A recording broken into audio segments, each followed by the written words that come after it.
Es un gusto estar con ustedes esta mañana. No me acompaña la santanderiana, porque viene al tercer culto, pero ya estoy más despierto aquí que en el primero. Entonces espero que pueda transmitirles este mensaje en los escasos minutos que nos quedan. Pero me encantó escuchar a los niños y de hecho creo que lo que vamos a hablar hoy tenemos que tenerlo dentro de un marco de familia. Ustedes saben que con mi esposa nuestro corazón, nuestro ministerio es dirigido hacia la familia. Y aunque el tema va a ser un poco diferente a lo que tradicionalmente se considera como familia, creo que está muy relacionado. Porque todo esto lo que hacemos lo debemos vivir primero en el hogar y vivirlo como estos 10 mandamientos y estos principios que nuestros hijos ven en la vida práctica primeramente de nosotros, los padres. Y todos nos hemos dado cuenta que últimamente hay muchas cosas que suceden a nivel mundial. Podemos empezar en Colombia entendiendo la situación que sucede entre Venezuela y Colombia. Podemos pensar en lo que está sucediendo ahora con todos los refugiados que hay en Europa, que salen de Siria, de África y otros lugares hacia Europa.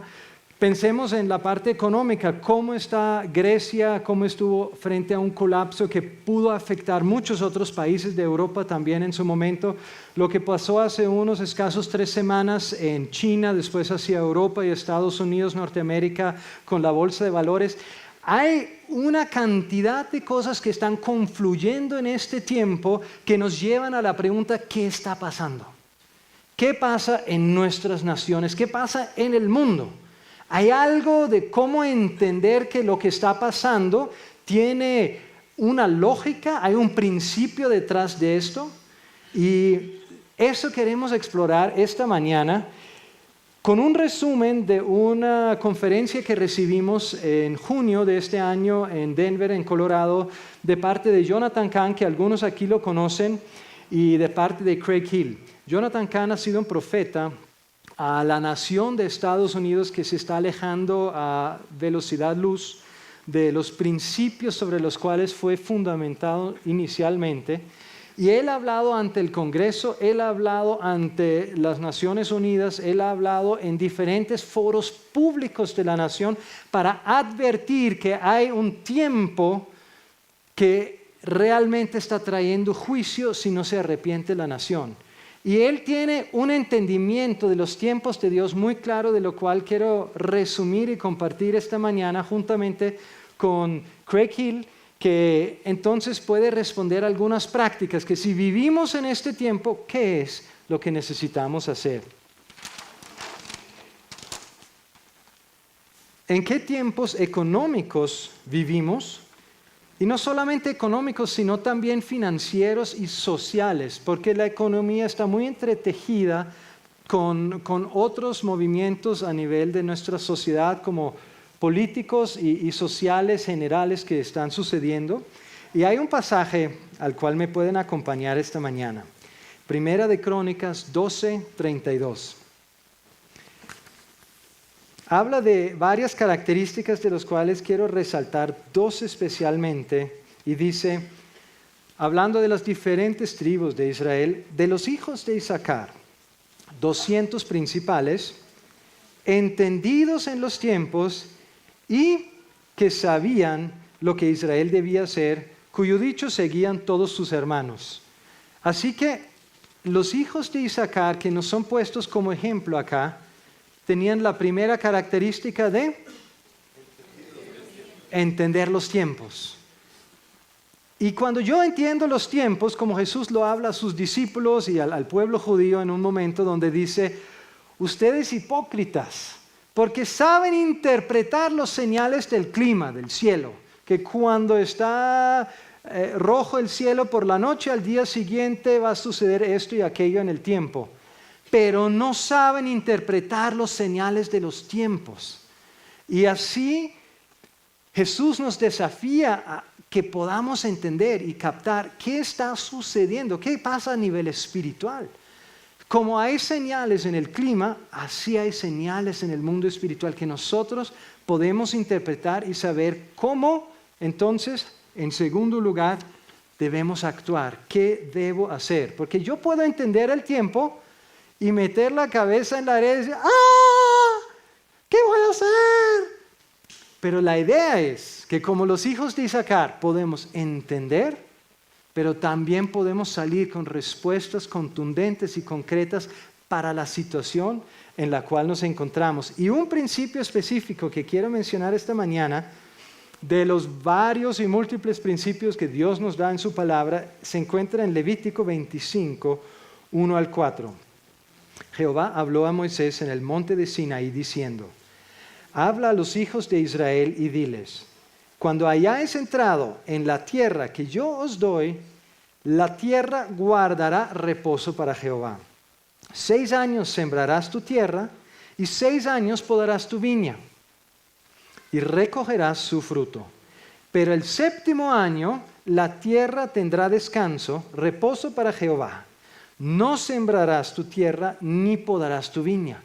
Vemos que Dios da al pueblo de Israel un principio cíclico de 6 años de un ciclo y 1 año de otro ciclo y otros 6 años y 1 año.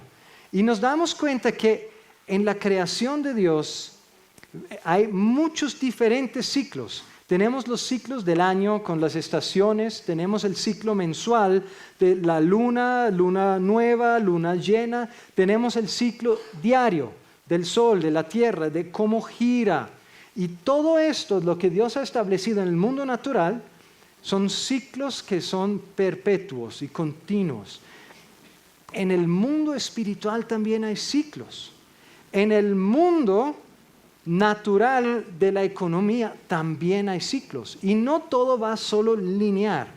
Y lo que vamos a ver hoy tiene que ver con este entendimiento que hay ciclos en la vida, de hecho que Dios ha establecido, que tenemos que entender. Porque si me baso en que toda la vida ha sido así, entonces no estoy preparado a que puede cambiar algo porque toda la vida no va a continuar así. Y otro pasaje en Deuteronomio 15, 1 al 3, cada 7 años harás remisión. Habla un poco más de este tema del 7º año. Y la palabra remisión, que es traducida aquí como remisión, en hebreo es la palabra shemitah. Y shemitah significa sí remisión o cancelar las deudas, a lo cual se refiere aquí, pero también significa caída o juicio. Y sigue diciendo, y esta es la manera de la remisión. Perdonará a su deudor todo aquel que hizo empréstito de su mano, con el cual obligó a su prójimo. No lo demandará más a su prójimo o a su hermano, porque es pregonada la remisión, la shemitah de Jehová. Y esto, cuando nosotros lo cumplimos, trae unos beneficios. Como la ley de Dios, para nosotros es un poco difícil cuando escuchamos esa palabra ley. Algunos yo estaba observando, el pastor Héctor estaba hablando de los 10 mandamientos y algunos como que estaban a punto de salir del culto. Los 10 mandamientos, no me hable de eso, no me hable de la ley, eso es una cosa como me encasilla, me encajona, me hace sentir incómodo, la ley. Pero hay otra palabra en el castellano que es muy fácil de entender para todos nosotros, que no nos hace sentir como que estoy obligado y bajo presión, y es la ley de la gravedad. Y todos entendemos realmente aquí la ley de la gravedad. Y quien no la entiende, ese es el ejemplo más claro. Yo como científico experto digo, la ley de la gravedad dice lo que está arriba, si lo suelto va para abajo. Y así lo entiendo. Entonces, si yo alineo mi vida con la ley de la gravedad, me va a ir bien. Si yo voy en contravía de la ley de la gravedad, me va a ir mal. Y si soy padre de familia, me va a ir mal a mí y a mi familia que va conmigo. Porque si vamos en un carro, dirección a un precipicio y mis hijas están gritando, papá, y yo digo, no te preocupes, no hay problema. No solo voy a afectar mi vida al ir por este precipicio, sino todos los que estoy llevando conmigo.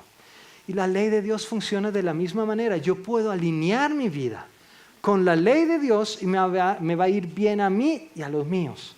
O yo puedo ir en contravía a la ley de Dios. Y no es que entonces Dios mire, uy, mira, este irrespetó mi ley de la gravedad. Se fue para abajo en el carro, ahora le voy a mandar un castigo y le voy a hacer que se rompa todos los huesos en el pie. No, Dios no tiene que hacer esto, porque primero no es su corazón y segundo me voy a romper todos los huesos de mi pie, pero por consecuencia de mi falta de entendimiento, porque yo fui en contra de la ley de la gravedad. Y así este principio que Dios nos comparte, si lo aplicamos, Él promete en otras partes de la Biblia bendición y provisión en este 7º año donde no trabajo, donde no genero ingresos, viene provisión. Y Dios dice, pero si tú vas en contra de esta mi ley, de este principio cíclico del tiempo, entonces también hay consecuencias. Y realmente no lo veo tanto como un castigo porque Dios se enojó conmigo porque yo no cumplí su principio, sino porque Dios dice, tú lo puedes cumplir y vienen estos beneficios, o lo puedes incumplir y vienen aquellas consecuencias que van a ser dolorosas. Y veamos cuáles son. Levítico 26, el 14, 33 y 34. Pero si no me oyereis ni hiciereis todos estos mis mandamientos, a vosotros os esparciré entre las naciones y desenvainaré espada en pos de vosotros, y vuestra tierra estará asolada y desiertas vuestras ciudades. Entonces la tierra gozará sus días de reposo, todos los días que esté asolada, mientras vosotros estéis en la tierra de vuestros enemigos. La tierra descansará entonces y gozará sus días de reposo. Eso es lo que Dios dice. Este es mi principio, hay esta bendición si lo cumplen, o esta consecuencia si no lo cumplen. Ahora veamos qué decidió Israel. Segunda de Crónicas 36, 19. Y quemaron la casa de Dios, y rompieron el muro de Jerusalén, y consumieron a fuego todos sus palacios, y destruyeron todos sus objetos deseables. Los que escaparon de la espada fueron llevados cautivos a Babilonia, y fueron siervos de él y de sus hijos hasta que vino el reino de los persas. ¿Para qué? Se cumpliese la palabra de Jehová por boca de Jeremías, hasta que la tierra hubo gozado de reposo. Porque todo el tiempo de su asolamiento reposó hasta que los 70 años fueron cumplidos. Oye, un mandamiento dado cientos de años antes. Y en este momento Dios le recuerda. ¿Se acuerdan de ese principio que yo les mencioné? Yo les dije al inicio, si no lo cumplen va a suceder aquello, que van a ir a exilio. Y aquí van a exilio y está la anotación para que la tierra reposare todos los años que no pudo reposar porque Israel no cumplió el principio de Dios. Entonces, vemos que este principio tiene cierta importancia para el Señor. Y creo que este principio nos puede dar a entender algunas cosas importantes porque este Shemitah o año sabático, como lo hay una vez por semana, un día de descanso, de reposo, un sábado, un Shabbat, así lo hay en los años. 6 años trabajarás, 1 año descansarás. ¿Y cómo puede influir este principio del Antiguo Testamento de hace 3,000 años o más, ahora, hoy en día, en nuestra vida? ¿Será que tiene alguna relación? Quiero que podamos observar esto. Si miramos los impactos económicos y financieros a nivel mundial más grandes, muchos de los cuales ustedes reconocerán, hay algunas cosas interesantes cuando observamos cuándo sucedieron, en qué relación sucedió el uno con el otro.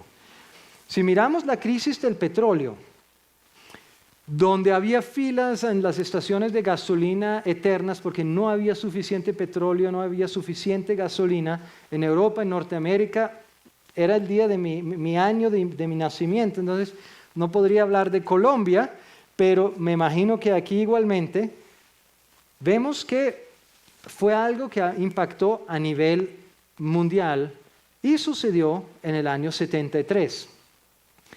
La crisis global de la energía, que también repercutió al nivel mundial en todos los diferentes continentes, año 1980. Un impacto para todos aquí que son economistas, financistas, que recordarán el llamado lunes negro, que fue el día de la mayor caída de porcentaje en la historia hasta el día de hoy de la Bolsa de Valores de Wall Street, que fue un 21% en este lunes negro, sucedió en un año 1987. Estamos empezando a ver algunas relaciones de un suceso con otro.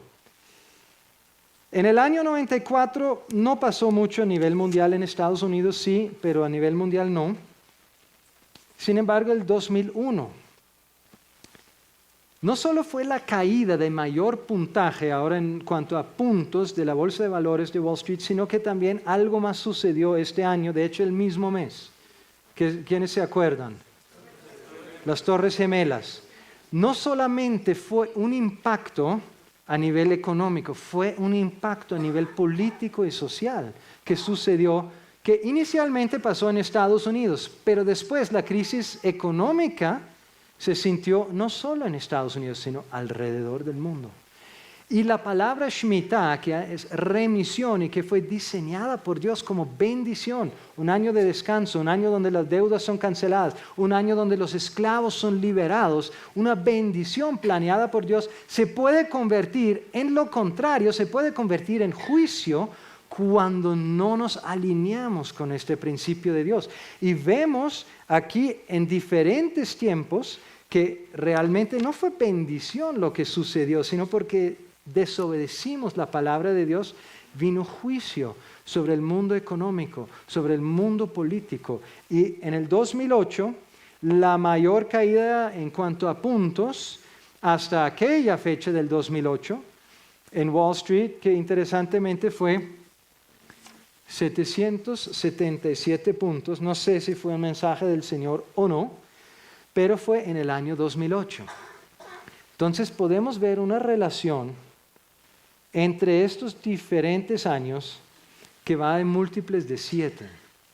Y no solo que va en múltiples de 7, sino que el pueblo judío, los ortodoxos, hoy en día todavía celebran este año Shemitah. Para ellos es conocido. Jonathan Cahn, que ya les mencioné, creció en una familia judía ortodoxa antes de convertirse al Señor. Fue judío ortodoxo, después fue ateo y ahora se convirtió al Señor Jesús. Pero tiene un entendimiento claro porque lo vivió en su casa. Esos años Shemitah para él no son nuevos, él los vio vivir en su hogar. Y los judíos alrededor del mundo hoy en día conocen exactamente cuándo es el año Shemitah porque llevan el récord histórico por siglos de la celebración de la remisión de las deudas. Entonces, si vemos estos sucesos, no solamente fue en múltiples de 7 años, ciclos, sino que también fue justamente en el año Shemitah bíblico. Y si miramos los últimos 2 eventos, no solo fue en el año Shemitah, que el año hebreo civil, partiendo de la Biblia, ahora comienza en septiembre-octubre y termina en septiembre-octubre. Entonces, generalmente estos años van de, en este caso, septiembre del 2000 a septiembre del 2001. Septiembre del 2007 a septiembre del 2008. Y aquí no solamente fue en el año Shemitah, sino que fue en el último mes de este año, que se llama Elul. Y no solo en el último mes, sino en el último día, el día 29 de Elul, que cayó esta bolsa de valores del puntaje más grande hasta este momento. Y exactamente a los 7 años, al mes, a la semana, al día y a la hora. Cayó ahí la siguiente caída más grande en puntos en Wall Street, Elul 29 del año 2008 a las 4 de la tarde con el timbre de cierre de Wall Street. Entonces, si vemos esto, la pregunta que se hace es, ¿será que hoy en día todavía está funcionando este ciclo? Y yo creo que es una pregunta que debemos hacerle al Señor partiendo de su palabra. Señor, este principio tuyo, un ciclo de 7 años, con un año de reposo, que cuando no lo cumplimos se convierte más bien en juicio, en caída. ¿Será que eso es válido todavía hoy, Señor? ¿Es válido para Colombia? ¿Válido para mi vida? Eso es una pregunta clave. Y si llegamos a una conclusión de decir, sí, en algo parece estar funcionando este principio, la pregunta siguiente es, entonces, ¿qué necesito hacer? ¿Qué es lo que se requiere de mí si viene ahora un próximo ciclo? Porque si miramos las fechas que acabamos de ver, ¿cuál sería el siguiente ciclo Shemitah? Septiembre del 2014 a septiembre del 2015. Puede que estemos ahora justo en un tiempo crítico, contundente, de una posibilidad, de un sacudimiento, no solamente de la economía, sino de todas las estructuras de nuestra sociedad. Y si hablamos del Shemitah, también podríamos hablar del jubileo, del cual no tenemos mucho tiempo hoy, pero cada 7 Shemitahs, o sea, cada 7 sietes, Dios le dijo a su pueblo, y después del 7º siete viene un jubileo, donde toda la gente vuelve a su heredad ancestral, vuelve a la tierra que le había sido robada. Y entonces, o quitada, o la perdió, o la vendió, lo que sea, pero vuelve a esta tierra. Y el jubileo, si lo ponemos en contexto de hoy, porque no hay récord histórico ni de los judíos ni de ninguna otra fuente de cuándo se celebraron los años de jubileo. Si hay récord histórico del Shemitah, no del jubileo, pero podríamos mirar indicios. Si el jubileo significa que todo el mundo sale de esclavitud, no solo los hebreos en el año Shemitah, sino en el jubileo, todos los esclavos extranjeros y nacionales son liberados y el pueblo vuelve, la familia vuelve a su tierra ancestral. Si miramos esas características, ¿cuándo sucedió esto en los últimos tiempos? Justo después de un Shemitah, porque eso es un requisito. Podríamos mirar 1917, noviembre. En septiembre termina un Shemitah, quiere decir, podría comenzarse un jubileo. ¿Y qué sucedió en este tiempo? Un niño que había estado orando porque su mamá se lo había enseñado todas las noches, que Dios volviera a su pueblo a su tierra ancestral, a Israel, lo volviera a Canaán, a Palestina. Este niño en 1917 entra como comandante de las fuerzas británicas a Jerusalén y libera Jerusalén de más de 450 años de dominio turco y de más de 900 años de dominio musulmán, 800 y pico de años. Este niño, el general Allenby, es usado por Dios para responder su propia oración de adulto. Es liberada Jerusalén, y no solo esto, sino que el ministro del Exterior de Gran Bretaña de este tiempo, el señor Balfour, lanza una declaración que es escuchada en las Naciones Unidas, que se están apenas empezando a formar en este tiempo, de que Israel será garantizado de parte de Gran Bretaña una tierra en Palestina.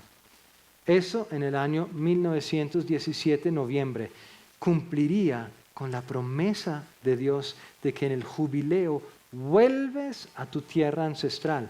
Si de ahí vamos 49 años adelante al siguiente Shemitah del 66, que empieza septiembre del 66 a septiembre del 67, es el año después del Shemitah, que sería exactamente 7 ciclos del jubileo anterior, del 17, llegaríamos al jubileo del 66 al 67, que sería a nivel mundial la noticia de este año, junio, 12 de junio de ese año.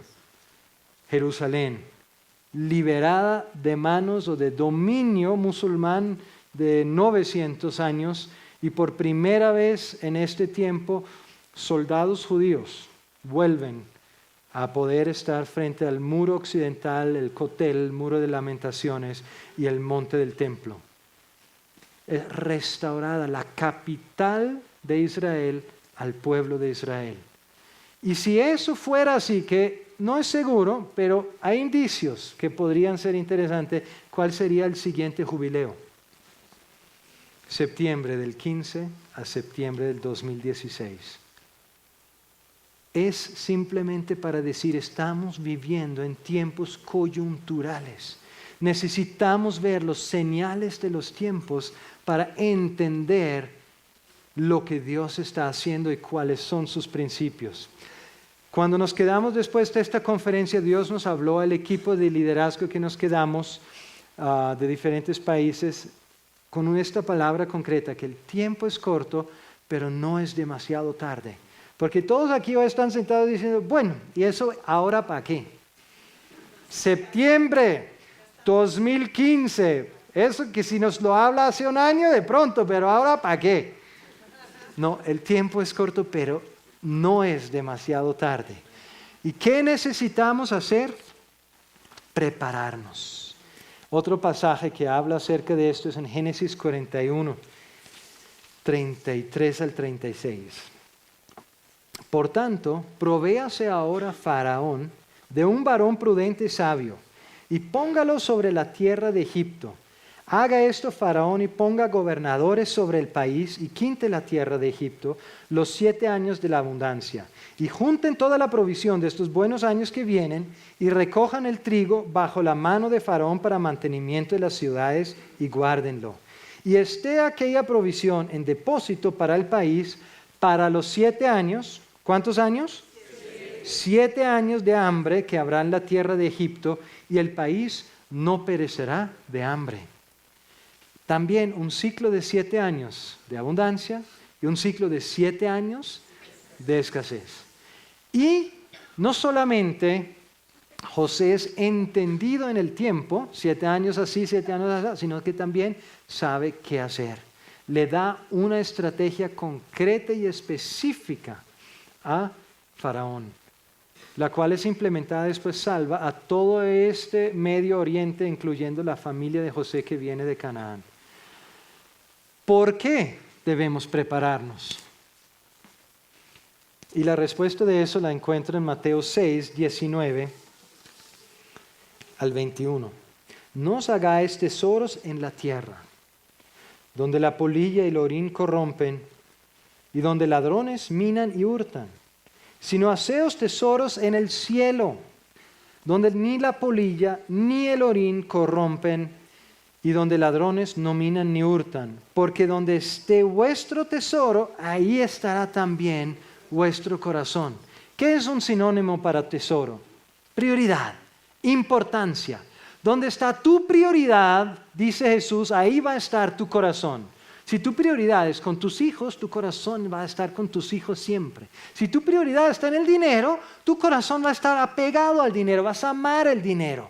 Y como Dios sabe que eso para nosotros es una tentación inmensa, Dios no está interesado en nuestro dinero, sino que quiere usar el tema financiero para llegar a nuestro corazón.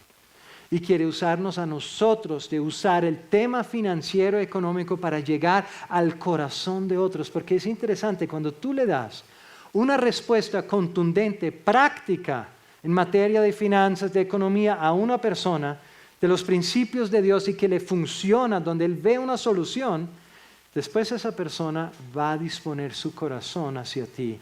Y decir, oye, ¿tienes otras soluciones para mí? Como para mi matrimonio, como para mis hijos, como para el perdón de mis pecados, como para la vida eterna. Sí, porque Dios quiere usar este tema financiero para llegar al corazón, para cosas eternas. ¿Y para qué prepararme? ¿Para mí? O sea, para que yo esté bien, sean 7 años de escasez, sea 1 año, sean 10 años, pero que yo esté bien, que yo no pase hambre, que yo tenga que vestir, que yo no tenga problemas. Yo creo que la respuesta también en Mateo 6, del 33 al 34, que dice, porque los gentiles buscan todas estas cosas. ¿Cuáles cosas? Jesús los enumera antes. ¿Qué comer? ¿Qué vestir? Las cosas materiales. Pero vuestro Padre Celestial sabe que tenéis necesidad de todas estas cosas. Mas buscad primeramente el reino de Dios y su justicia, y todas estas cosas os serán añadidas. O sea, esas cosas son añadidas. El Padre sabe que los necesitas, sí. Hay que comer algo, hay que vestir algo. Padre sabe y se encarga de eso, pero tú encárgate del reino celestial, de lo que Dios tiene para ti, de cosas macros, más grandes que comer o que vestir. Porque así tú te puedes convertir en un José de Egipto. Puedes prepararte como José de Egipto, que resumiendo este pasaje de Génesis 41, 16, es el faraón lo busca para que él dé la respuesta del sueño, la interpretación a faraón. ¿Y sabes lo que le dice José? Le dice, no está en mí. Dios le dará la interpretación de este sueño. No se trata de mí. En de prepararme y de pasar por un tiempo difícil y de crisis, no se trata de mí. Se trata de que yo sea solo un agente, un instrumento de Dios para el reino. Lo que Dios quiere hacer aquí en esta tierra. Entonces, ¿cómo prepararme? Bueno, ya hemos mencionado el ejemplo de José. Primera cosa es que yo pueda ser un José. Que yo pueda vivir conforme a este modelo que Dios nos dio en José, que en primera instancia tenía una relación cercana y firme con Dios. Y esto es el fundamento de todo. Y por eso podemos decir que el tiempo es corto, pero no es demasiado tarde. Porque ¿cuánto tiempo necesitas tú para poner en orden tu relación con Dios? ¿Un año? ¿Un mes? ¿Una semana? Es una decisión que puede durar 3 minutos. Es una decisión de mi corazón de ser 100% entregado a Dios, mi relación personal con Él. Y sabes, esto es lo que la sociedad necesita ver en ti y en mí. Hoy en esta mañana el taxi que me trajo, tomé el bus de Cajicá a Bogotá, de Bogotá un taxi aquí a la iglesia, el hombre en el taxi, ¿a dónde va? A la iglesia, usted, ¿y usted qué? ¿Usted es cristiano? Y hablamos y me dice, uy no, yo como me da una piedra con el diezmo que cobran porque a mí me la han hecho. Y yo tenía la tentación de entrar a hablar del diezmo, pero es otra conferencia. Entonces le hablé, le dije, ¿sabes? El problema es que quizás usted ha visto a Dios como una religión y no como una relación. Porque la gente muchas veces puede detestar o aburrirse de una religión. La religión habla del hacer, qué hacer y qué no hacer. No puede hacer nada y sí debe hacer nada. Pero una relación no habla del hacer, una relación es del ser. Dios busca nuestro corazón. Y del ser pueden fluir y deben fluir cosas del hacer, pero el fundamento es el ser. Es nuestro corazón. Y eso es lo que la gente en la sociedad necesita ver. Y cuando lo ven, saben que hay algo real ahí. Una relación con Dios. Segundo, ¿cómo puedo ser un José? Integridad. Porque yo no puedo estar aquí parado hablándoles a ustedes del jubileo del Shemitah y del tema financiero y yo ser un corrupto. Yo ser una persona que ayer que me detuvieron, yo paseaba por el carril exclusivo de Transmilenio ayer. Hora de confesiones. Estaba entrando por Siberia hacia Bogotá y uno coge ahí el carril izquierdo que es para vehículos y en un momento hay un aviso grande que dice exclusivo Transmilenio y uno tiene que salir ahí. Y usted no está escuchando, señor. Y es intendente, ¿verdad? No oye nada. Entonces, yo vi el aviso, pero dije, no, ya estoy muy encima, en el próximo. En el próximo estaba el policía ahí parado, en buen lugar. Pues claro, es su obligación, o sea, de eso se trata. Si es exclusivo, es exclusivo. Y muy amablemente dice, con la moto y buenas, y yo bajo la ventana, buenas. Me dice, ¿usted está en carril exclusivo? Yo, sí señor. Tengo que hacerlo en parte. Sí señor. Y me acompañó, me hizo escolta, muy amable. Me sacó del carril exclusivo de Transmilenio, llegamos ahí a un lugar de donde estacionarnos. Amablemente me pidió los papeles, le pasé los papeles y aquí tengo unas personas que me han contado que cuando uno saca los papeles ahí adentro, uno mete un billete. Porque uno guarda dinero entre los papeles el día que lo necesita. O sea, uno ni se acuerda que está ahí, mejor dicho. Entonces lo pasa y eso de alguna forma, no sé, la presencia del billete cambia el parecer de la ley. Pero ¿cómo haría yo eso? Y hoy les hablo a ustedes del tema de jubileo de finanzas. Sí, señor, solo le voy a pedir un favor, lo puede hacer rápido que estoy esperando a una gente en el aeropuerto, ya llegó tarde. Él dijo, vamos a ver cómo le colaboro. Y bueno, porque había otro que estaba al lado mío también, el carril exclusivo, le dije, ¿me puede atender primero que al otro para que pueda seguir? Y él lleva mis papeles y vuelve y dice, y usted sí sabe, ¿no? Que esa infracción también lleva inmovilización. Yo, uy, ¿cómo voy a recogerlos en el aeropuerto? Y dijo después, no, pero sabe que sus papeles están en orden, esta vez se la voy a perdonar. Bueno, gracias Señor. Y me fui. Y el punto es, ¿qué estoy dispuesto de hacer? ¿Pagar plata para salirme de algo? O decir, pues, si tiene que inmovilizar el carro, tiene que inmovilizarlo, lo entiendo. Porque finalmente yo estuve donde no debía estar. Y punto. Entonces, esto es la integridad. Integridad no es ser perfecto. Porque yo ayer pequé. Porque me metí donde no debía. El punto de la integridad es no esconder mi pecado, sino de llevarlo a la luz. Primero a la luz de Dios, segundo a la luz de una persona que me va a acompañar en que yo salga de eso. Si hablamos de pornografía, ¿qué tal el tema de integridad con la pornografía?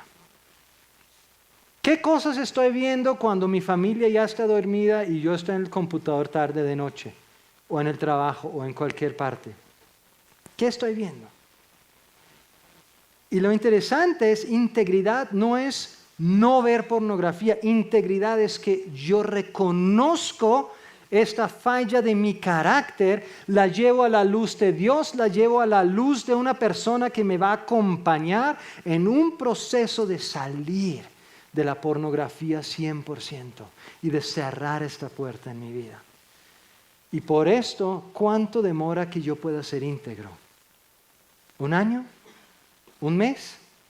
Es una decisión nada más que yo digo, yo voy a sacar a la luz aquello que tengo escondido. Hoy, ahora. Eso es integridad.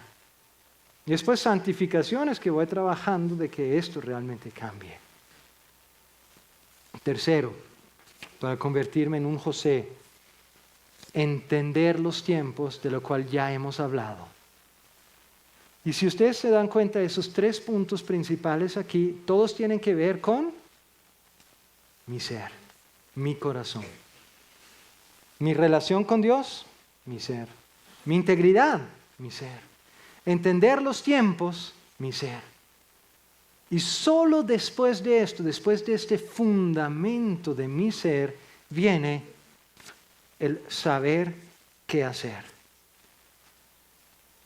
Como los hijos de Isaacar, como José, que le dijo la solución concreta y práctica a Faraón. Y me encantaría tener el tiempo de destapar esos 3, 4 hojitas ahí para saber qué hacer, pero ya no nos queda tiempo.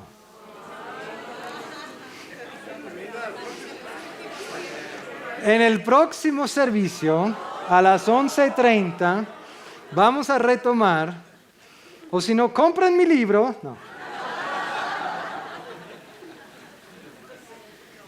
No, en serio, estoy pensando que si les digo eso ahora, pero sin realmente poder mencionar el tema, les confundo más de lo que realmente podría ayudar. Voy a mencionar uno y después vamos a tomar un momento de orar. Y este uno quizás puede ser el más importante de todos. Salir de deudas. Salir de deudas, ¿por qué es tan importante especialmente en un tiempo de crisis? Porque si miramos el último ciclo macro y mundial que experimentamos fue ¿cuándo? 1929 al 39, la Gran Depresión. Aunque lo mismo tal cual, solo un poco menos intenso, sucedió ahora del 2007, 8 y 9. Entonces, ustedes se van a poder relacionar con el ejemplo que les doy porque hace poco algunos de ustedes lo experimentaron de primera mano.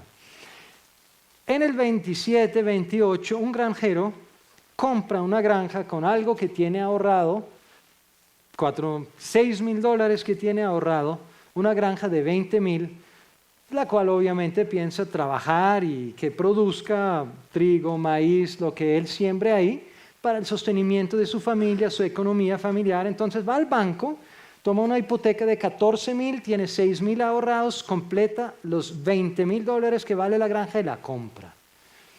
Y el primer año le va bien. Y la cosecha va bien y vende y va pagando sus cuotas mensualmente, no hay problema. Después viene octubre del 29 y hay el sacudimiento de la bolsa de valores y del mundo económico en Estados Unidos.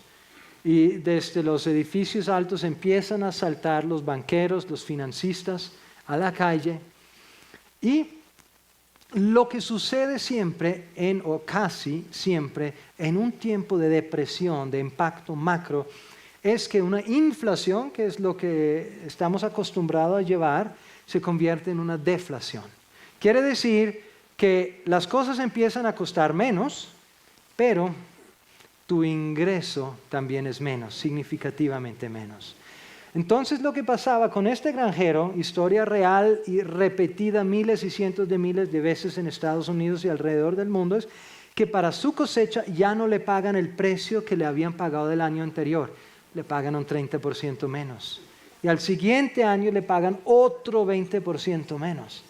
Al punto que él ya no puede cubrir la única cosa que no ha bajado, que es su cuota mensual con el banco, que esa sí se ha mantenido igual. Entonces ya su ingreso no le alcanza a cubrir la cuota. ¿Qué pasa con su granja? A los 2 meses de no pagar cuota, remate. En el remate, lo interesante, lo importante que tenemos que entender hoy, ¿cuánto se logró en el remate por la granja? ¿$20,000? No. ¿Cuánto? 15, 10. En el momento agudo de la Gran Depresión, en Estados Unidos estaban pagando entre un 10 y un 20% del valor inicial de una granja, de un apartamento, de una casa, de un carro. Del 10 al 20. Entonces, le pagan 20%, $4,000, no a él. ¿A quién se lo pagan? Al banco. Entonces, la deuda de él con el banco es ¿de cuánto? 14,000. Que ha pagado quizás 1,000 en los 2 años. Le quedan 13,000. El banco remata la granja de $4,000. ¿Cuánto queda? 9,000. Él no tiene granja, no tiene que producir, no tiene cómo sostener su familia, pero sí tiene una deuda de $9,000 con el banco. Está en quiebra y bancarrota. Y por eso, en un momento de crisis, es imperativo que nosotros podamos salir de todo tipo de deuda. Y si digo salir de la deuda, está implícito no tomar otra deuda. Y me refiero fiado en la tienda, me refiero el carro con cuotas, me refiero el apartamento con hipoteca, me refiero a todo tipo de deuda. Realmente, este es el momento que tú vayas al Señor y ores y digas, Señor, lo que hoy me están compartiendo es real. ¿Puede venir un tiempo de un sacudón a nivel mundial? de la economía, de la política a nivel social. Puede venir un tiempo de juicio porque como naciones no nos hemos alineado a tu principio.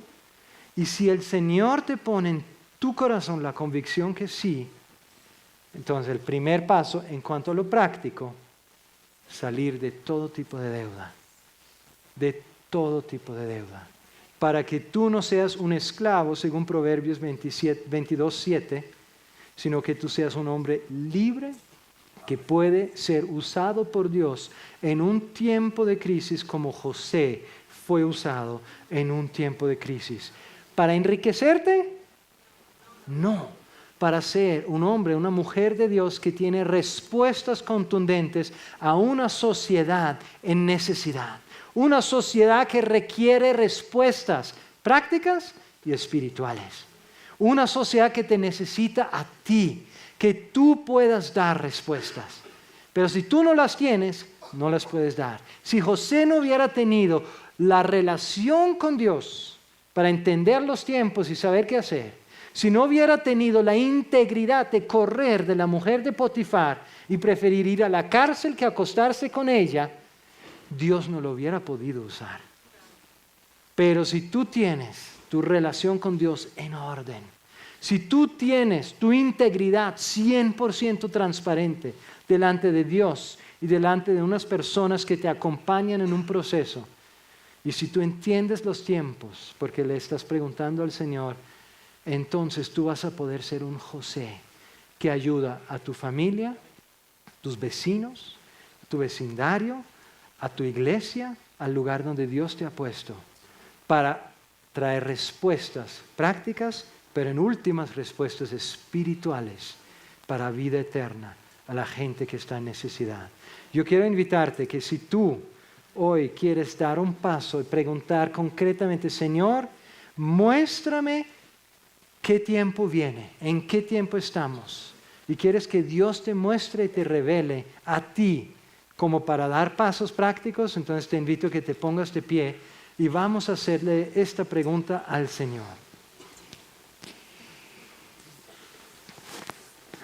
Puedes decir conmigo, Padre Celestial, hoy quiero ir a ti, el autor de la palabra y de todo principio bíblico. Yo necesito que tú me hables y que tú me muestres si es cierto que el ciclo del Shemitah todavía está funcionando. Si es cierto que viene un tiempo de crisis, de sacudimiento, muéstramelo, Señor. Dame tu revelación para que yo pueda ser un José en un tiempo difícil. En el nombre de Jesús. Amén.